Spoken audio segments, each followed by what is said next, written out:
Hi friends, good morning. இன்றைக்கி கிள்ளு மிளகாய் ரசம்னு ஒரு ரசம் பண்ண போகிறோம். டயட் ரசம்.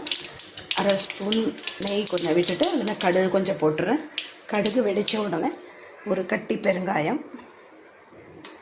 ரெண்டு வத்த மிளகா நான் போடுறேன். எங்கள் வீட்டுக்கு காரம் ஜாஸ்தி ஆகிடும். அதுக்கப்புறம் கருவேப்பிலை, புளியை கொத்தாவே போடலாம். எடுத்து வச்ச புளியை கொத்தாவே போட்டுட்டு தண்ணி ஆட் பண்ணிடணும். தண்ணி ஆட் பண்ணிட்டு நல்லா கொதிக்கும்.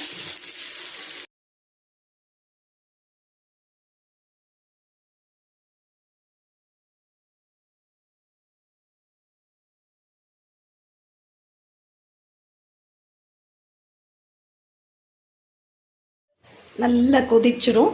நல்ல ஒரு 5 மினிட்ஸ் நல்லா கொதித்து வந்ததுக்கப்புறம் நம்ம எடுத்து வச்ச ஒரு ஸ்பூன் சீரக மிளகு பொடியும் கல்லுப்பு தேவையான அளவுக்கு போட்டு நல்லா ஒரு 5 மினிட்ஸ் நல்லா கொதிக்கணும். நல்லா கொதிச்சிட்டா ரொம்ப டேஸ்டியாக இருக்கும். நம்ம உடம்பு முடியாத போது, ரொம்ப டேஸ்ட்லெஸ்ஸாக கஷ்டமாக இருக்குது, கோல்டெல்லாம் பிடிச்சி கஷ்டப்படும் போது இது ரொம்ப ஈஸியாக பண்ணிடலாம்.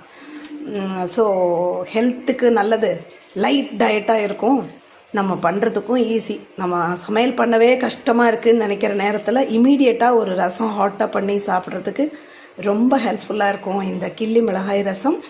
இதில் பூண்டு சேர்க்குறவங்க கூட பூண்டை நசுக்கி போட்டும் சேர்த்து பண்ணலாம். நான் இன்றைக்கி அது சேர்க்காமல் பண்ணியிருக்கேங்க. உங்களுக்கு இது பிடிச்சிருந்தா லைக் பண்ணுங்கள், சப்ஸ்கிரைப் பண்ணுங்கள். தேங்க்யூ.